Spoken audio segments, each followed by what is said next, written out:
everybody's like, "Oh my God, you just won your pro card." I'm like, "Oh my God, I did. Wait a minute. Like, what just happened?" Welcome to the only place where real, raw, and vulnerable conversations happen with IFBB Bikini Pros to give you an inside look at their struggles, strategies, mindset, passions, and all of life beyond the stage. This podcast is made to inspire, motivate, and remind competitors and the average gym goer that even the most extreme lifestyles and elite athletes have their ups and downs. Thank you so much for tuning in today. I'm your host, Celeste Rains Turk, and now it's time for the Confessions of a Bikini Pro podcast.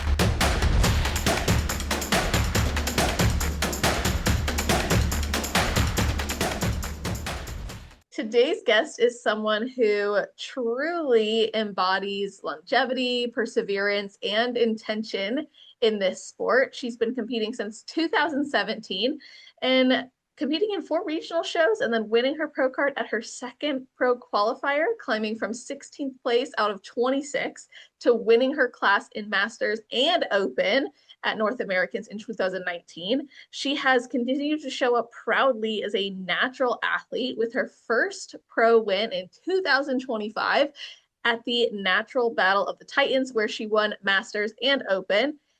And with a background in both exercise science and psychology, she's passionate about fitness as a lifestyle, about mental health, and about helping others along their journey too. Welcome to the show, Meshaya Keaton. How are you doing? Good. How are you? I am really good. I'm so Yeah. happy to have you here with me today. And I always like to start by asking if there's anything you do or think about, or maybe even a ritual you have before your heel hits the stage. A ritual. I always try and tell myself that you have put in the hard work. Just go out there and show them what you did and show them how much you enjoy this and just know that you are a diva out there. So I have to put that in my head. Like, I am a diva. Like, because I get so nervous. Really? So it is, I'm such an introvert. I can be an introvert, extrovert, both of them, but like I have to tell myself, like, you got this and you look great. And it's all about all the hard work that you put in. Do So you my feel like that puts ritual, you in a g- good zone? Like, does it change your personality when you get on stage? it helps me with like my confidence to like self-talk. I do a lot of self-motivation, self-talking to try and like prepare to get on the stage. I have certain songs that I play in my head because I know you Good. can't pick your song all the time. So there's like certain motivating songs that I play or I have my headphones in. If I don't have my music at the time, that just helps. I love So, that. Do you have a favorite? um, it's all of like the girl power songs, like Beyonce, like I'm a Diva or some Rihanna, something like that that makes you feel like sexy when you get on stage. Because that's all what it's about. Like Oh, feeling yeah. sexy and confident. That's right. I practice posing so much to Buttons by the Pussycat Dolls that literally like I watched back my posing or my like Uh, stage presence and it matched perfectly with I was like, well, that just goes to show you. Like it really makes a difference. See, it does. So I think I that's love great that. yourself too, like through music. You know, you could take on this energy and this power. And I know mental health is something you openly care about. And of course, you really Hmm. like prime your mind. So I'm curious how you have approached mental health over the years as an athlete, as well as like what some of your mental strategies have been, because you just said that's something you really prioritize. Yeah, for sure.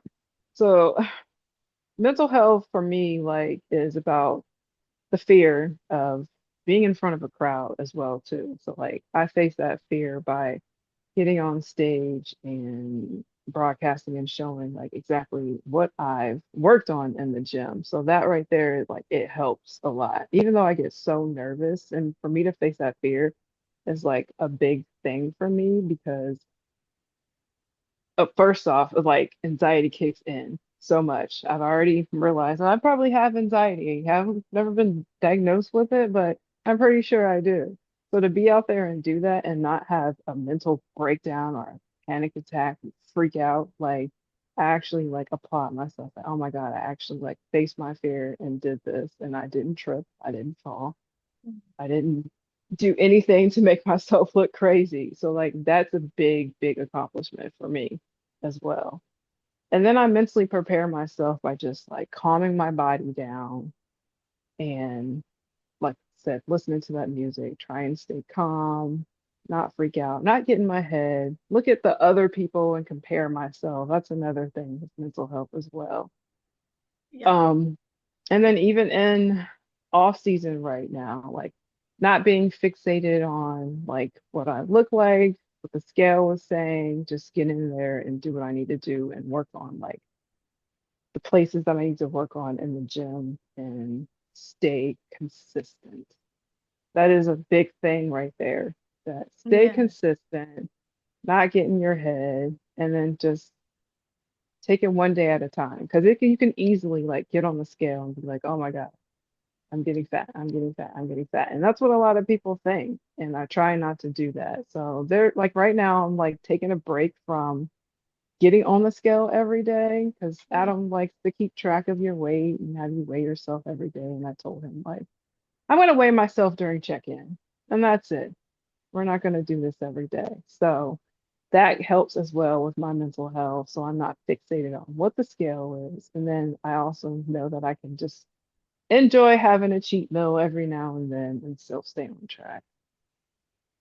I think that's all so great. And I really appreciate you sharing that because I think those are some key non-negotiables for really keeping balanced and explain a lot of your longevity, honestly, in the sport. Because when we get so caught up in perfection and or the scale or how we execute on things, it's so easy to get burnt out or exhausted because we lose sight of like what really matters to us in this. So you're able to see, okay, bodybuilding gives me an opportunity to face fears.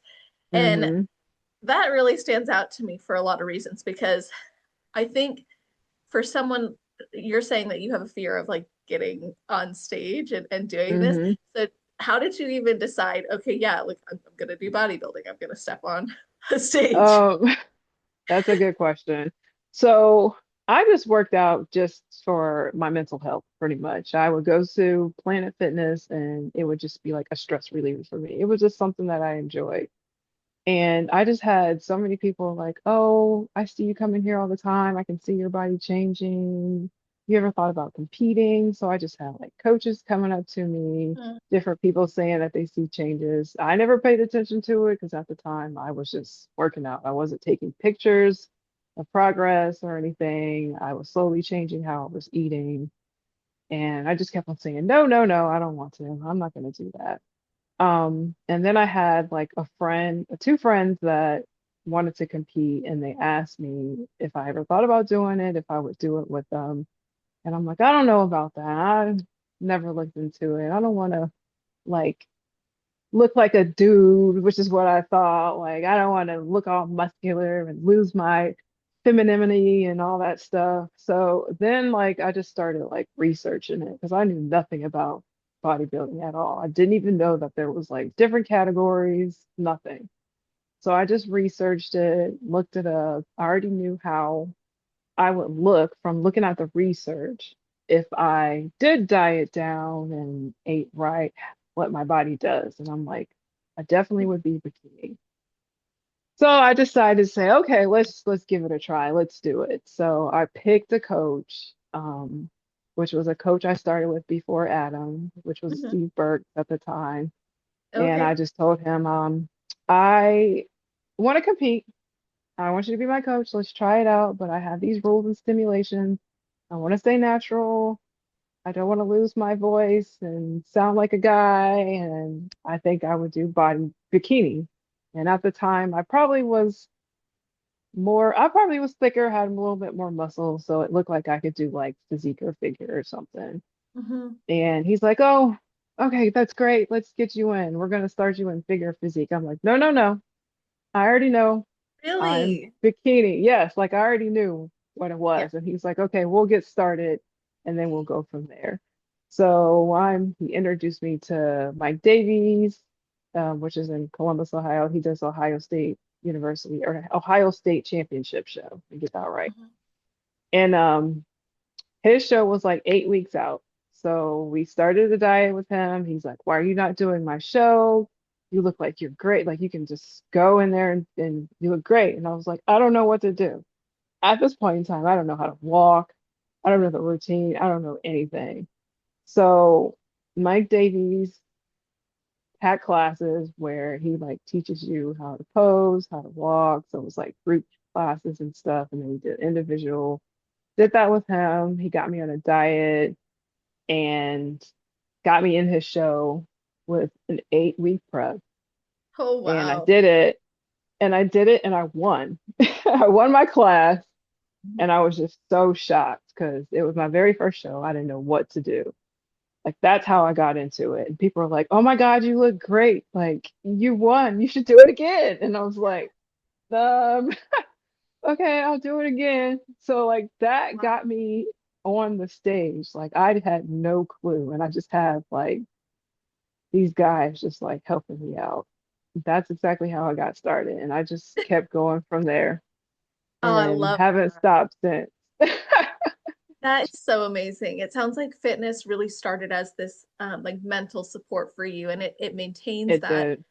role Mhm. in your life. But then you had so much encouragement and support from people in the community. And I actually wonder if that informs some of how you interact with other people in the community as well. Like, is that part of why you want to help support people too or guide people in this?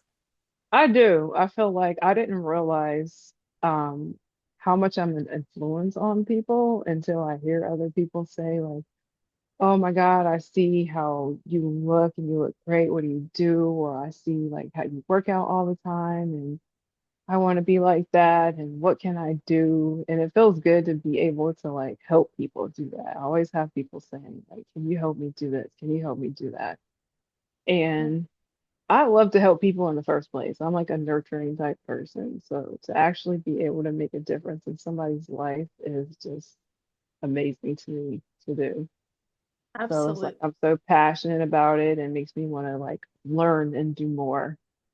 I bet. Well, and like you've had so much success as well. And you've had, you had mentioned, anyways, that support from others was a big part of you continuing to move forward. And it seems like your family, from, digging into the depths of your Instagram page and scrolling in Yeah. preparation of this, and like your family seems to have really supported you from the beginning. So I'm curious if their perspective on health and fitness even changed or evolved alongside your journey.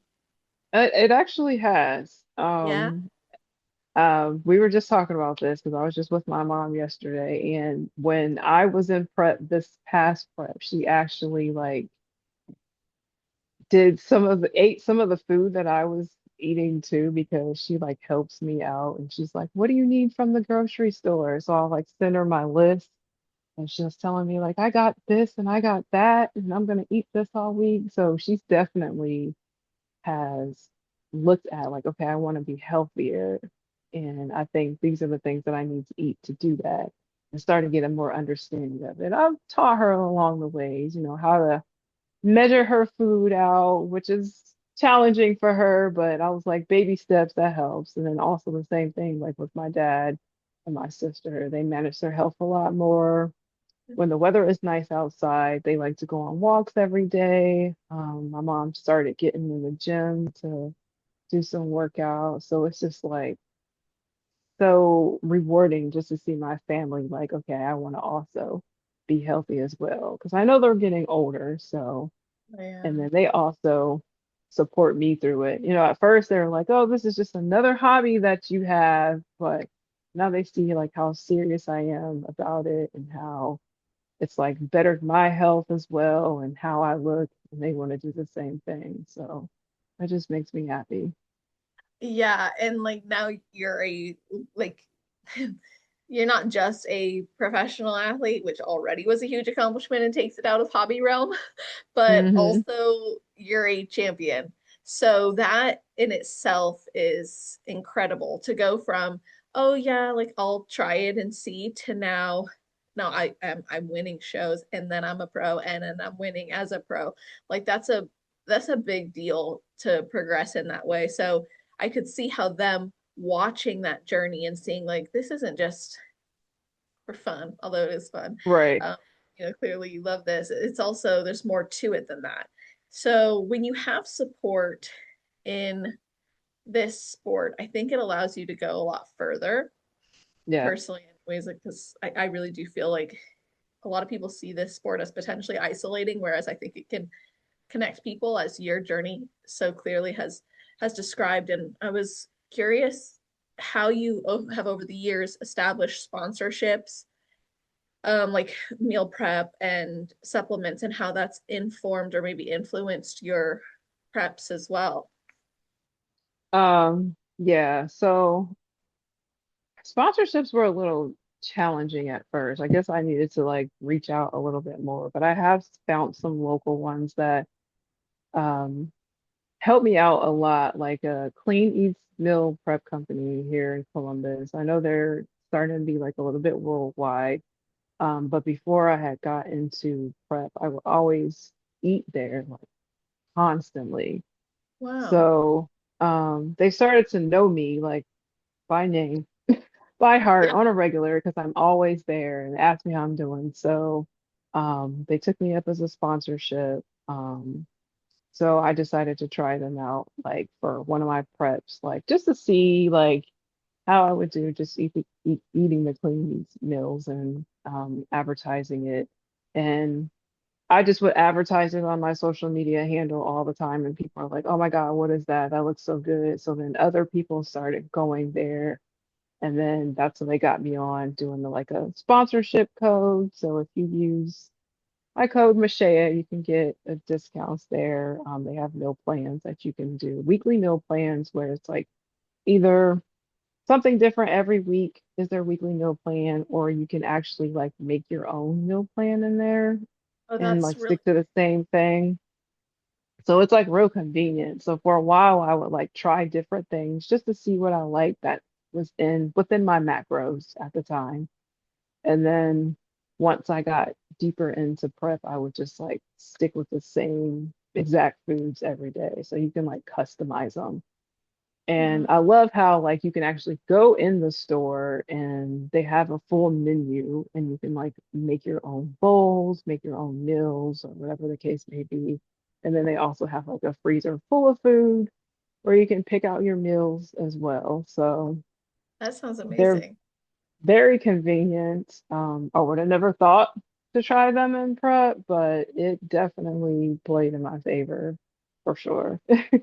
Oh yeah, I bet. And like with how Adam is too, like he likes things consistent, especially when it comes Hmm. to peaking. So like I remember like, I sent him what I've been eating the last month and he down to like my almond milk I put in my Hmm. coffee, you know what I mean? So Hmm.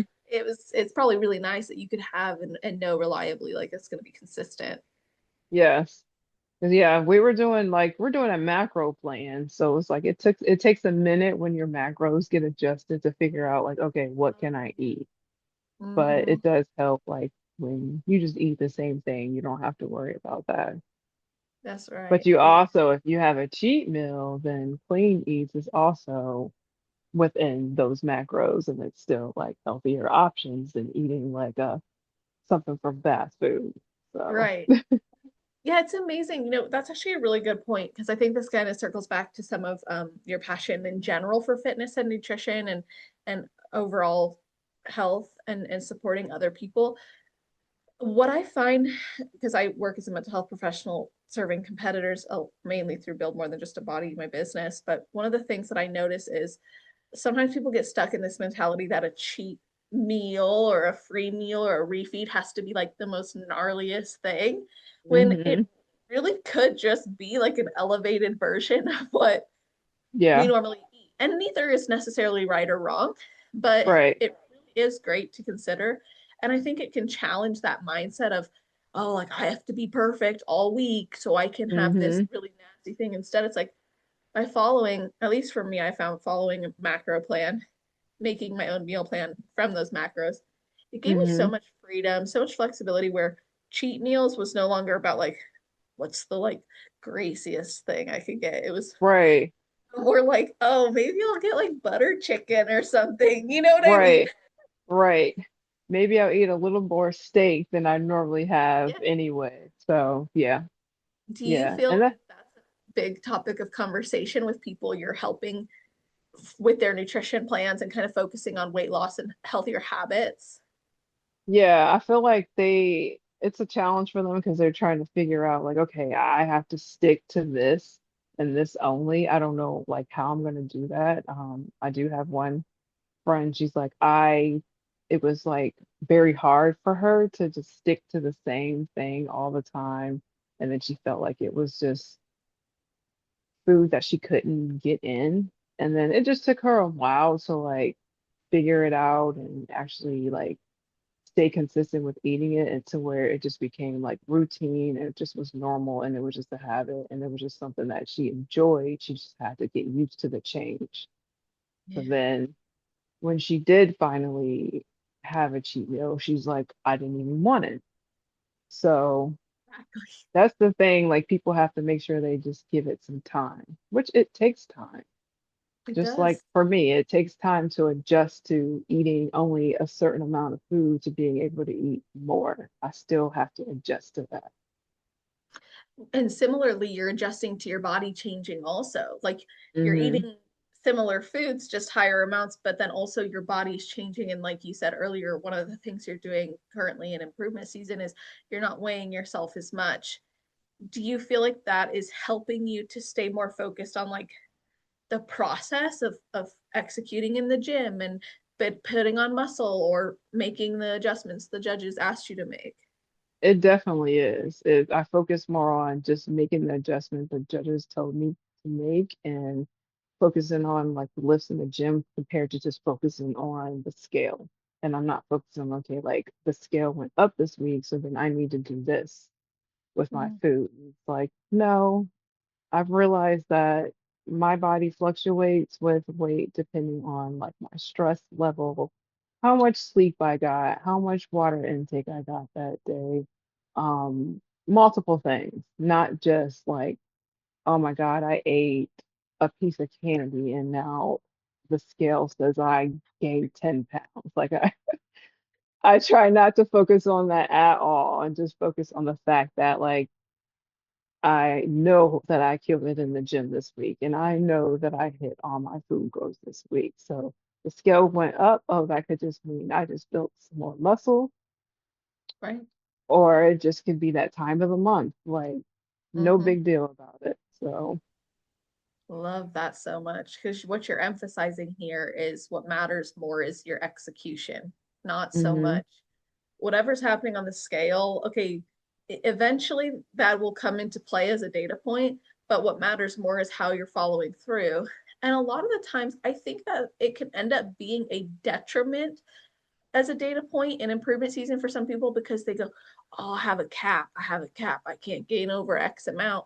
That then they limit Hmm. their potential to push themselves and push their food or push their limits really and reach a new level where I think a lot of the maybe I should say because if I say a lot of the best athletes I know, people might think of like placings, but a lot of the most improved, like most Hmm. improved players, I've noticed they're the ones who have focused on execution more than they have on, oh, what's the scale? How many pounds away from stage weight am I? Like they're not limiting Hmm. themselves to that. Right, right. That is so true. And you've And obviously done that because you've yeah, had major success over the years in improving. yes. And it took some years, like, for me to realize, or like, what is it that I need to do differently to keep improving each year to compete and be better than last year and be better than the last show. So I've also had to learn that just because certain things fit within your macros, like, you can't eat continuously all the time. There's Yeah. certain things that don't agree with your body. So I had to learn about certain things that okay, I had to cut this out because my body is not responding very well to this. So it just took a lot of like trial and error on certain foods to keep in and take out. I like that perspective because it also like macros, it is like an account. So you might be able to fit in an Oreo, or you might be able to fit in a PB&J sandwich. But then Hmm. you look at the macros for the rest of your day and you're like, okay, well, Yeah. hold on. I can't be What hungry else and can I'm you not have? performing. Yeah. Exactly. And not even those things too. It's like what your body can digest as well too. Right. So I Yeah, know like there were broccoli certain like or vegetables. yes, I had Hmm. to learn that. I was like, evidently my body does not like broccoli, so we're gonna Me too. scratch that out. And also like some of the classic competitor foods like asparagus, for example, like Yeah, there's a limit I can go to, and then it's like too much fiber. Like it ends up really yeah, messing with my digestion. yes, exactly. Yeah, and those are things like, okay, this is something that I think is actually really important because macros, following a macro-based approach, sometimes can seem like, oh, you just don't even think about those things. When in reality, you start to think, or you really start to see more of how important those aspects to it are. It's not just what can I fit, it's what Yeah, can make me fuel and feel good. Um, yeah. you obviously eventually started working with Adam Atkinson, who's also my coach, and you've worked with him for a long time. So were you following macros prior to working with him, or did that start with him? It started with him. So Okay. before Adam, I was just eating like a meal plan that someone like told me like, hey, eat this, this, this, and this. And I definitely had to adjust to that. And then after that, I met Adam, and he's like, we're going to do macros and eat within the macros. So it was like kind of challenging at first to figure out, like, okay, I don't know what to do to like what to eat to fit within my macros. So I use my Fitness Pal until this day.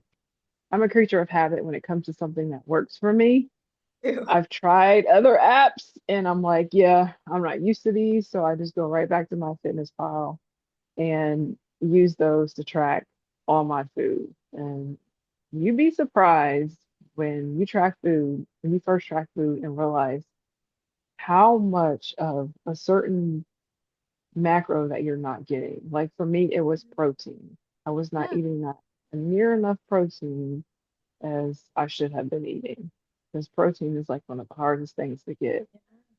So trying to figure out at first like what to eat to get the protein, what to eat to stay within the fat, what to eat to stay within the carbs. Like took a lot of me like just playing around with certain meals to see. Yeah, that's amazing too. Like how you said when you first started, you it revealed to you where you were maybe lacking in nutrition. I found that it was really difficult because I also started, well, I started macro tracking a little bit before I started working with Adam.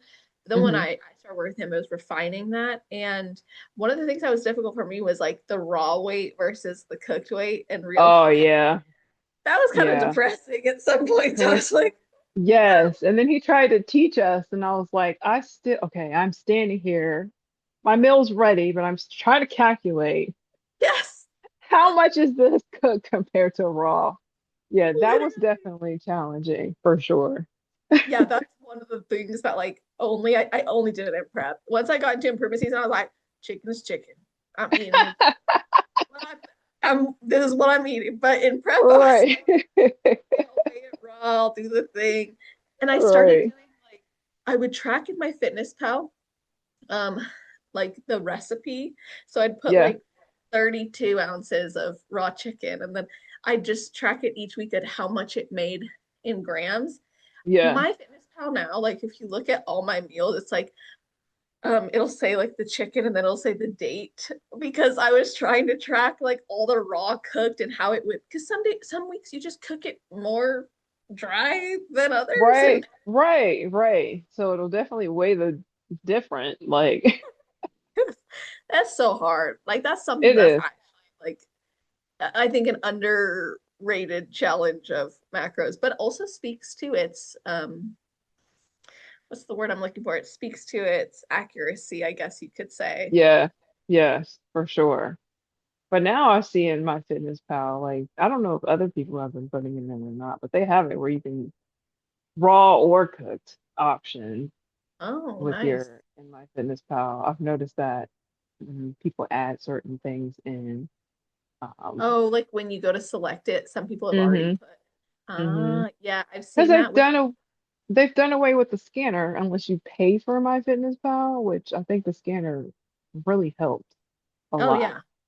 But I'm like, I'm not paying for the scanner. So I'll just have to manually put it in. So I just always like make my food. Like I'm always, let me create it Yeah. and put it in myself. And then I can just reuse that. Oh, for So that's sure. what Yeah, I, like you said, hmm you're a creature of habit. You're like, I use that app, so that's yeah, what you stick to, for for sure. sure. So, has your process evolved or changed like over the years as you've grown? Because, and let me kind of preface this, you had a very successful start in competing, as we talked about, and then you hmm went from 16th to first in a matter of 2 months, which secured your pro card win. So I'm curious, like, what had to change, what had to evolve, what had to um, be different for you to experience that success over the years. Um, I think being more consistent in the off season, which is my improvement season, um, also helped. Before I just was like, oh, I'm done. So now I can Mm-hmm. whatever. Um, I've been more consistent with what I eat. I've realized that what my body likes and doesn't like, and then the things also change, but what I like and don't like. The gym has really never changed. The gym is, I'm always going to go hard in the gym no matter what. So it was all about what changed as far as my eating habits. My eating habits have gotten a lot better throughout the years, for sure. Don't get me wrong, I still enjoy my cheat days. Um, but from those past, going from 16th to first, I just had to dial in with training certain body parts a little bit more than others. Because I'm always like a total body trainer in the first place. Like I Okay. train everything because I feel like I haven't had anybody say like you are uneven, you need to be even here or there. It's always like work more here, but everything else looks great. So in my head, I'm like, okay, so what I'm doing, if I'm in the off season, in prep or anything, training my total body is something that I need to keep doing. Because I know certain people they'll just train like glutes or they'll just train shoulders or everything. But I've always just trained my entire body, even before I started competing. So that's something that I noticed that I need to train certain parts of my body a little bit more because I lean out so much.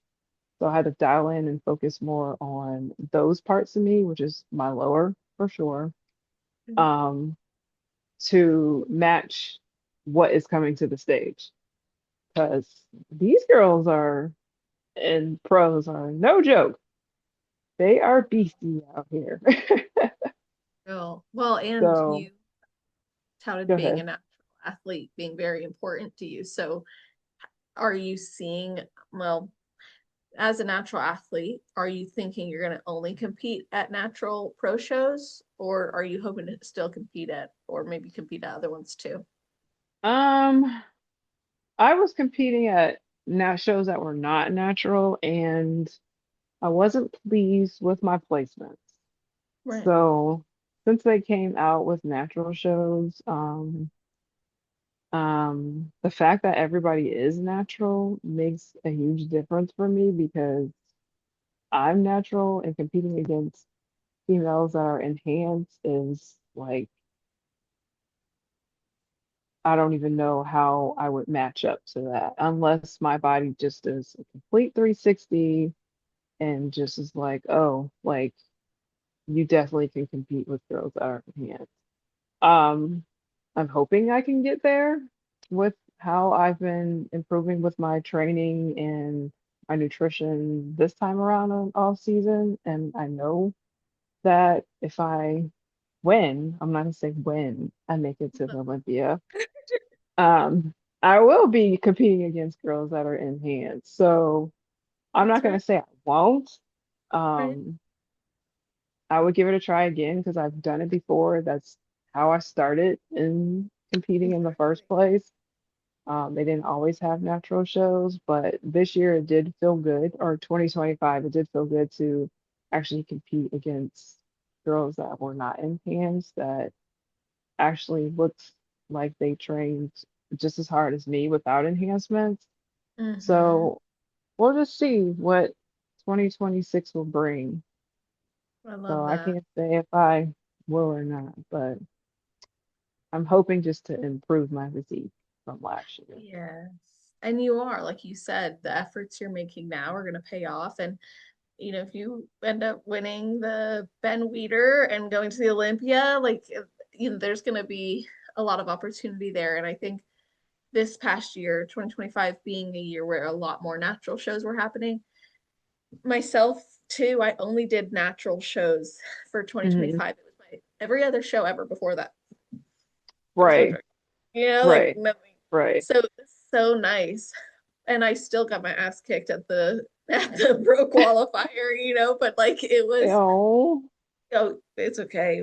It was an incredible experience. Like yeah. I'm grateful, but it put a lot of things in perspective for me. But one of the things that I really appreciated was I could see the natural potential people carried. I could see Hmm. how far I had come. I could see the difference too. Um, Hmm. but like you said, it's very different. The bikini It is. division. It's grown a lot. So Mhm. you have refined yourself, your physique a lot. And you just mentioned something earlier about how you were a total body trainer before, but now you're kind of real or trained your total body before, but now you're kind of realizing you might need to spend more time in certain areas. What's the feedback you're working off of? What are you currently focused on? So my feedback has always been my my glutes. I've never been a bottom dominant female in the first place. I always have been super slim, have a slim physique in the first place, and never have had a butt at all. So that is something that I You had built all to that? build. Yes, That's I was awesome. like pancake, pancake back there like nothing. Like it took years and years and years to build what I have now, I which actually is don't like believe you. I mean, I believe you, but like I'm like looking back on your stage shots, I'm like, no, that's incredible that you built that. yeah, Sorry to interrupt. That's just so impressive. Like if y'all haven't seen her stage shots, like that's impressive. So you worked really hard, of I course. have. I've worked so hard to get something back there. And I'm so proud of myself for doing that. Like I look and I'm like, oh my God, like I can't believe I have built all that back there. So like just from seeing the progress that I made, it just makes me just want to just go in even harder in that area because I see how like other girls are what they're bringing to the stage and what I need to work on from my feedback. And I'm like, I can do it. I've done it That's so far, so I know I can do it. And I've made a lot of progress. So more to come with that. yeah. Oh, that's so awesome. And honestly, looking at your physique from this year too, I'm excited to see how you're going to build off of this. And of course, one of the things that also stood out to me from your journey was you won your pro card in both Open and Masters. So, how Mhm. did you ultimately decide that one, you were going to compete in both of those divisions, and then two, like what's been guiding your decisions for the class you compete in now? Um, so at that time, I just picked both of them because I qualified for, I'm like, oh, let me try masters just to see. I think that was probably was that my first master show? I think that was my first master show. I think from what Um, I've seen that was right, yeah, but that was double my check. first masters. So I was like, oh, I qualified for masters now. So let me just try it out and see how I do in masters. And then the crazy thing is with what happened at that show. Let me tell you what happened at that Oh, show. So I got called out there during second call outs, which I was like, okay, I got second call outs. This is like during open, not during masters. So once I got off a stage, they're like, wait right here, don't go anywhere. And I'm like, oh, okay. So then they call back out first call outs again and add me to first call outs. And then that's when they do the comparisons. And then next thing you know, I'm in the middle of first call outs. what? So So they made a don't mistake, or they were they like, I don't know if they made it. I think they might have got me mixed up with there was another girl and we have similar names. My name is Meshaya, her name is like Misha, but our names are spelled like the same way, except I have a like a YA at the end of my name, and I think hers is a little bit different. And I can't remember if she was at that show or not, but I know every time I compete with her, they get us like confused with our confused. names or whatever. And there was one show, my name was like 23 and hers was like 32 or something like that. So that even made it Oh my even gosh, more that makes it challenging. hard. But I don't know if like I got missed and then they see Right. me come out in second call outs and they were like, wait a minute, why is she in second call outs? So then that's when they told them to like tell her to wait back there and then they brought first calls back out. I was so shocked about that because Well, it's just yeah, I was like content with it, like, oh, okay, I got second call outs. right. Well, and you would think too that like it sounds like they missed you and then saw you in second and were like, "Whoa, we just missed our winner." Because if they had already looked at first callouts, you would think they would have gone, "Oh wait, we're missing. Let's bring her in," like they Hmm. normally would. But the fact that it was after you already went out on second call, it's like that's a great reminder too. Like one, be grateful for whatever, but two, don't let that put your head down. You probably kept your Yeah, head held high and still fought for it. I did. I did. But then after that, I was just like, oh my God. Like I was in shock. I was in shock for the longest that I I had won that show. Like everybody's like, oh my God, you just won your pro card. I'm like, oh my God, I did. Wait a minute. Like what just happened? And then I go out there for masters and then the same thing. That same thing didn't happen, but like okay. I won I was my like, no, that my, did happen. my pro card. Like I won my the overall for it. So that was just like a moment that just is like I was just so much in awe and so humbled about. I just was like, I don't know what just happened. I'm just so excited about it. And I couldn't believe it I that bet. I just won it that fast. And then I was like, what do I do now? Yeah, It's like, what do I do now? I'm a pro now. If you're looking for competition heels, jewelry, and fun competitor extras, then visit shoefairyofficial.com and use code CELESTE for a discount at checkout. Yeah, that's amazing. So when you won, I mean, of course, something that stands out to me is it was the shock. But what was it that made you excited about winning? What was it that was like driving you to become a pro? Um, I didn't even expect to become a pro like that soon. So I Yeah. didn't really think about like, oh, I'm doing this to become a pro like right now. I think in that moment, it had only been like 2 years. I was just like, I was getting comfortable with doing shows and competing, and it was just so fun. And that rush that I get just being on stage, I enjoyed. So I just was like enjoying those moments at the time. So in my Mhm. head, I wasn't thinking like, I want to be a pro, I want to be a pro, I want to be a pro today. So I was just in the moment with it. Love that. So once I became a pro, I was like, oh my God, now I'm doing pro shows. So that means that I'm going to be on stage with all these girls that I see on social media. And that just made me so much more excited. I was like, oh, I'm so excited. I get to be on stage with this girl, this girl, this girl that I look at every day and admire. I love that. and now I'll get to be on stage with them.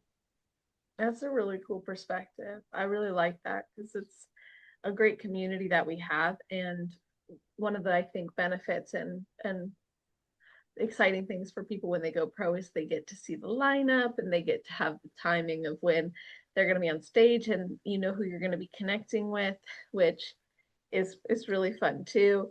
But you did say earlier you weren't super happy with your placings at some of the shows as a pro. So with that journey not really being so linear, what were some of the harder moments stepping into the pro league, and how did you really process shows where placings weren't necessarily what you hoped for?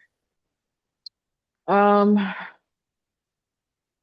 I think how I had to process and what was hard was I got so used to like winning every show that I did. And Mm, then to not win once you became a pro, it makes you take a step back and remind yourself that every girl that you compete against in the pro meet is has also won every show. And this is how they got here.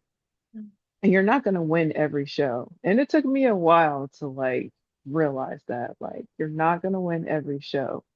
But at the same time, I know I look better and better and better each show that I do, that I put all the hard work in, all the sacrifices, all the challenges to get here. And I know I did my best. And I know I stayed on track and I did my routine to get here. So it's like at this point in time, just continue to work and focus on what the judges are looking for. And at first I used to compare myself a lot to the girls, and I try my best not to do that and just try and see like what it is that, okay, the first three or the first top five, like what is it that they brought that the judges see that I need to improve on? Like, do they want broader shoulders or more glutes? So I've noticed those little things without saying like, oh, I need to look exactly like her because my body mechanics is not like her.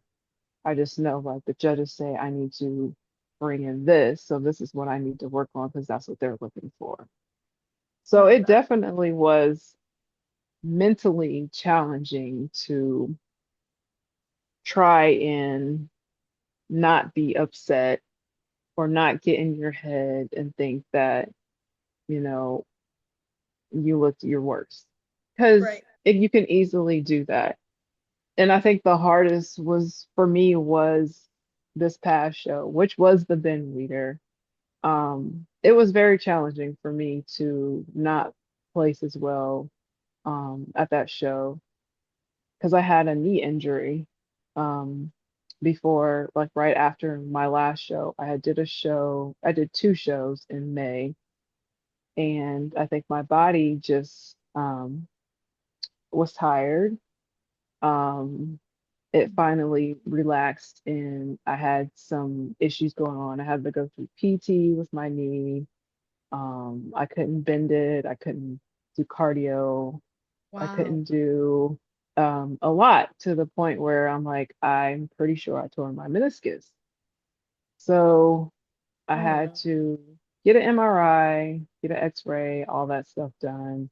Luckily, I didn't tear my meniscus, but I did have to go through physical therapy because it was like degeneration of my mm, knee. They said it was like arthritis.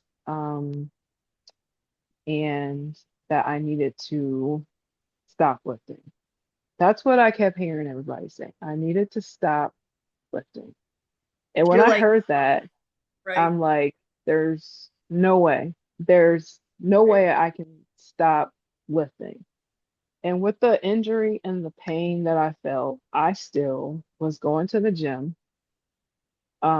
I did focus more on my upper. I did focus more on the posterior side of me. There was a lot of workouts that I couldn't do, but I was determined to not let my knee stop me from going to the gym. Love it. I have heard things in my life of things that I cannot do, that I'm not capable of, and I am the type of person that I will prove that person or those people wrong because I have learned to not give up on myself, and I've always been taught that there's nothing that you can't do. That's So right. I was determined. And I had already got invited to the Ben Reader, and I was like, I have to make this show and give it my best. So that's what I did. But it was still like disappointing for me to like Of course. not place like I wanted because I know that possibly if I didn't have the injury, I would have been looked more conditioned than what I was. Hmm. But I'm still proud of myself for doing it, and I still feel like I looked amazing and gave it all I got. So it took a lot for me to work through that mentally to figure out, like, I kept on like in my head, just to not get in my head and the I could have did this, I could have did that, because there's nothing really. I did everything that I could as soon as I could. So, And more. Yeah, but you pushed yourself a I lot. can't wait. Yeah, yeah. Um, It's better. My knee is better now. I do still try and pay attention to certain things that I do to make sure I don't re-injure myself because they're like, you can't lift heavy, but I challenge myself to it, but I also make sure I'm careful with it.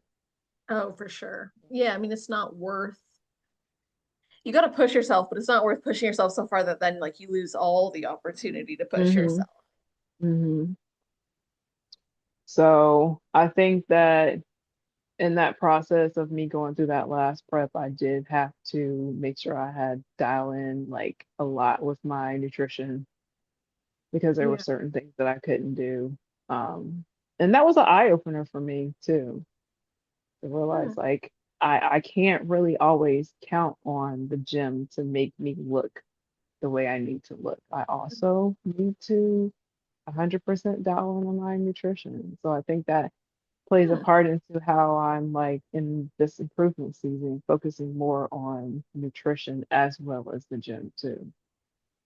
It sounds like that experience, although unexpected and challenging and quite a roller coaster, it really refined you as a professional.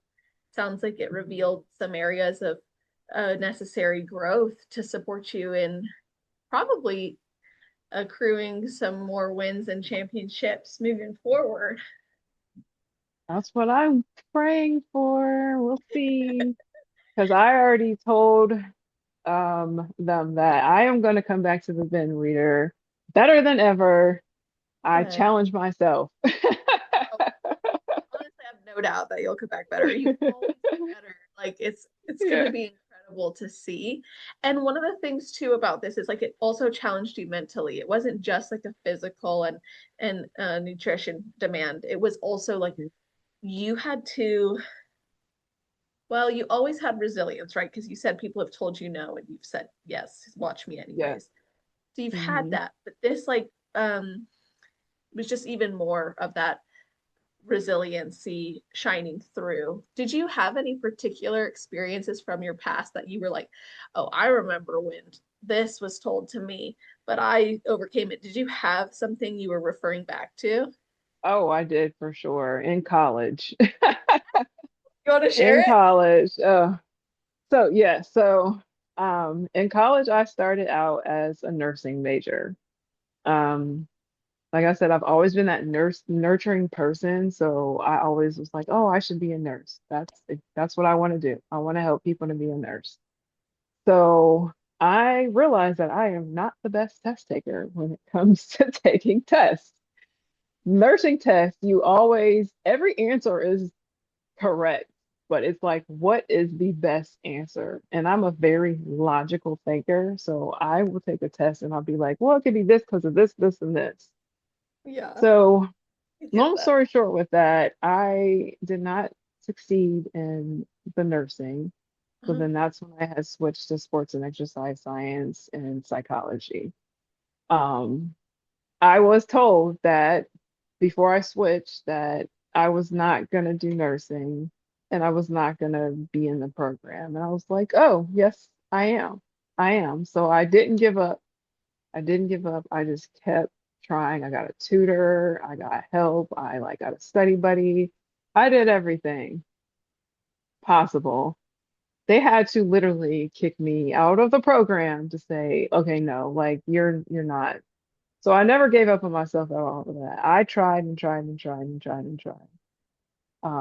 Till this day, like I said, I would probably go back to school for nursing. I don't know if I will now, but I just never gave up on myself. I just didn't want to be defeated. That was just something that I just was always told, like, you can never, there's nothing that you can't do. My parents always taught me that. So I didn't want to feel defeated, and I really, really wanted to be a nurse. But there was other pathways where I met somebody that you can still help people along the way. And then this is the route that I noticed that you're good in. Hmm.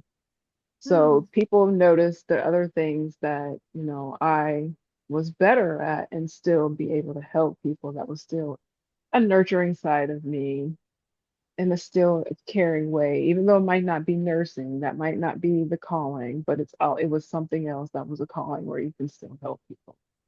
That's So beautiful. that's how I ventured off to that side without nursing. But it was a challenge for sure. It was a challenge. What I love about that story, though, is you didn't let someone else make that decision for you. Like, Yeah. you were like, okay, you can say no, but I'm gonna do everything in my power until I absolutely cannot. There wasn't gonna be like you can't do it, so you better stop. You were like, no, I'm gonna keep working, I'm gonna keep trying. And Hmm. I think that takes so much mental toughness. But then, to be even more frank, it takes more mental toughness to accept that, well, shoot, now I got to actually move on to something else. And then to accept that, wait, this is good for me too. This allows me to still accomplish a greater good of Hmm. helping people. So your passion was always there and always the same. You just found a new way to define that success. And now look at you, like Hmm. you're helping people really preventatively. Yes. Yeah. So that was my experience with that. That was very stressful, which I think a Uh, lot of anxiety came out from that. So that definitely brought me back to that when I hurt my knee. yeah. Oh, I'm sure. And um, the way that you handled that too was, really amazing to go through an injury and say, okay, what can I do even with this?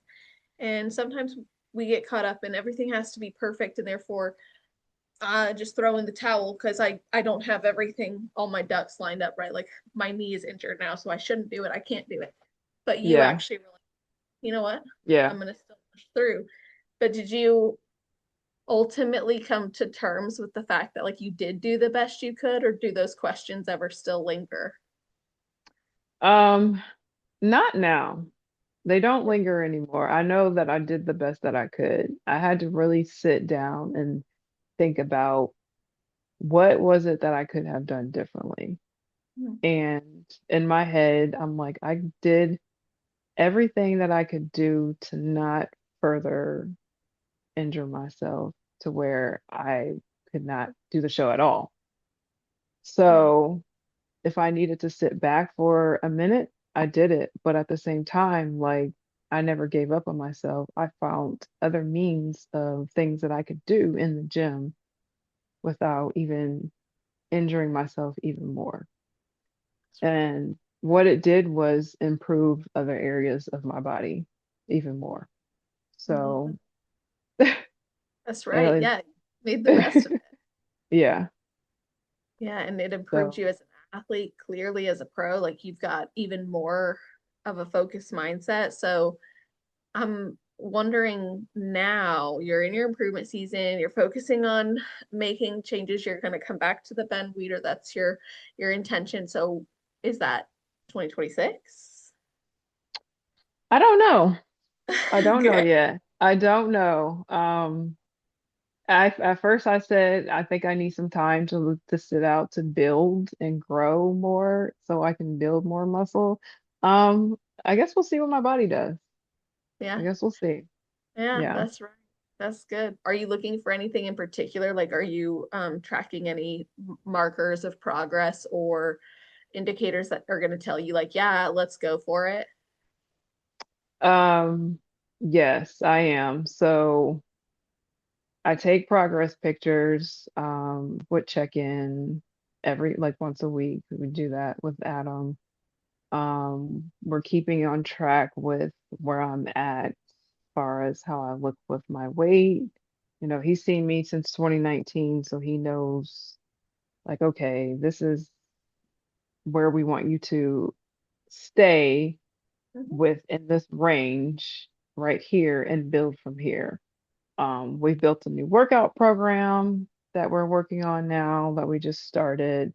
Um, and also, you know, getting back to lifting heavy these past couple weeks since my knee hasn't had any issues with it. So we're just, you know, dialing in with that, with the training.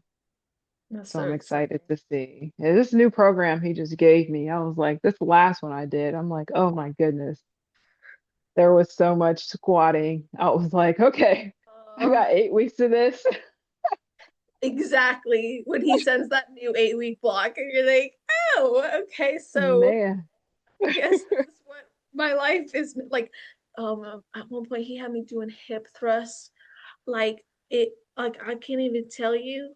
I was doing so many hip thrusts that I thought I'll never leave the gym because I gotta keep loading the plates, unloading the plates, but I gotta go do a different type of hip. I can't do this. It was like See, just torture. I think that has become my favorite because me and Sarah, which is his wife, used to train together when they lived here in Ohio. So she's a beast, by the way. He Sarah, is such a she bee. she is the best workout partner to have if you are trying to like have somebody motivate you to keep up. She will keep you on your toes.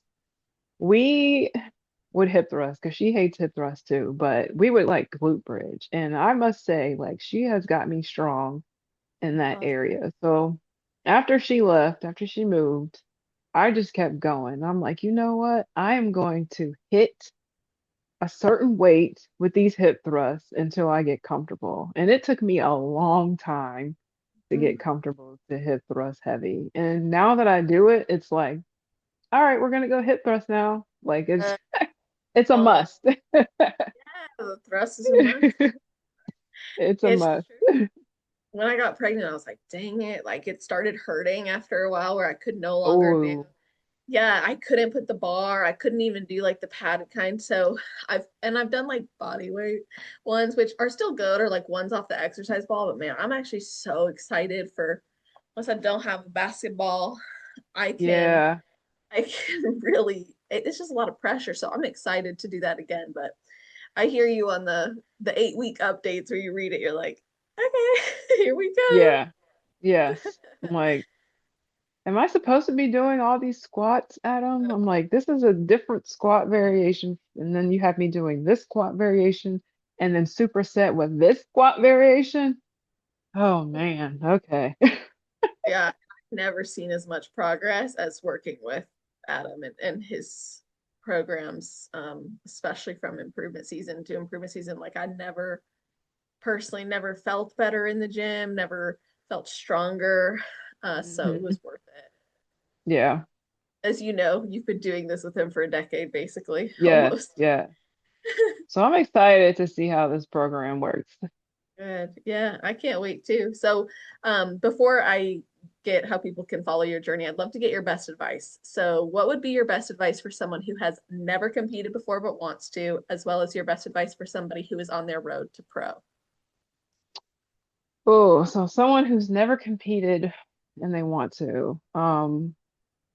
I would just say just do it. Like just if it's a fear of yours, like it was a fear of mine and I feel like I just faced my fear and just gave it a try because life is too short to say like I should have did this, I should have tried that. Like you never know what if something that yours like potential is good at, like if it's going to be something that is just going to change your life around or something that is just going to be the better for you and influence for other people, like just go for it. Just I never thought that I would compete ever in life.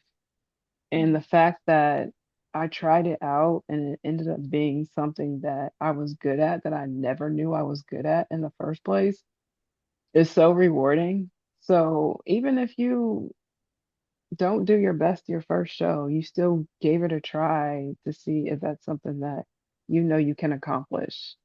And then also, if you're like looking to improve your health, like it opens up your eyes mentally, physically to see like what your body is capable of doing. And it also might change like your eating habits as well. So I would just say go for it.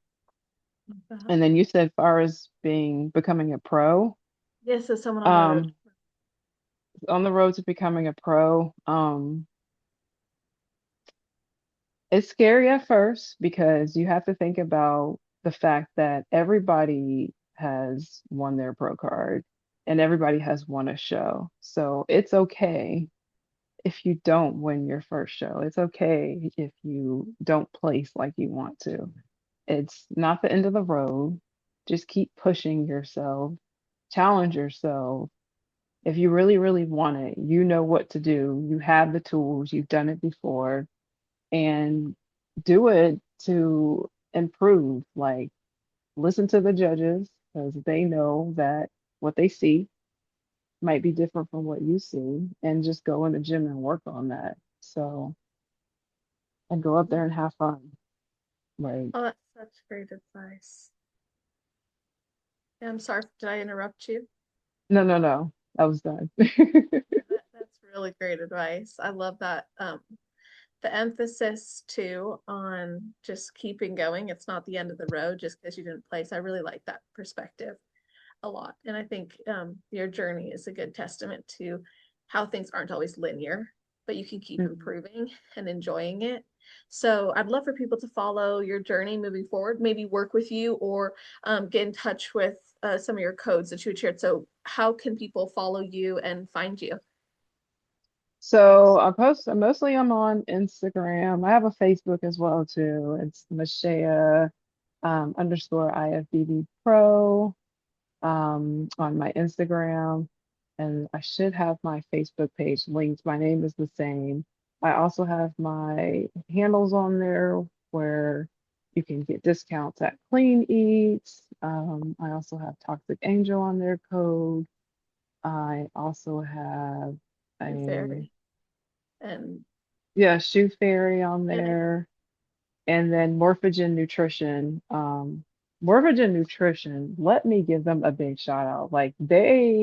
Morphogen Nutrition, Ben, thank you so much for getting me through prep. Whew, oh, I needed those supplements. Like, your hormones are like yeah. everywhere when you're in prep. And there were I reached out to him so much to ask him advice on certain supplements to take and Oh, try. And being a sponsorship with him as well, by getting the products that Morphicom definitely helps with anxiety for sure. I oh, have to have Morphicom. That's something that definitely helped me along the way. oh. With hormones, Vixen also helps with your hormones because when you diet down, you just don't know if you're hungry, if you're tired, whatever the case may be. Like those things help. So Morphogen Nutrition, you can use my code Meshaya also to get a discount with them. So I think that's Wonderful. all of them so That was a far. Yeah. really sweet shout out. That I'm glad to hear that. It's nice when there's very genuine connections with sponsors, and we'll make sure we put that information in the show notes page. So you guys, that's always on celestial.fit/podcast. If you're listening right away, it'll be at the top of the page. If you're listening in the future, just scroll down to the category section, which is alphabetized. Not only will you see how you can connect with us, but you're also going to see a full summary of the episode.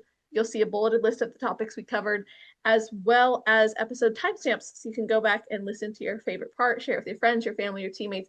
Let them know what you love, what resonates with you. And of course, tag us. It means a lot to the athletes, or just message us. It really goes a long way for the athletes when you let them know like what stood out to them, or what you thought about it, or you just let us know you listen. So I greatly appreciate it when y'all do that.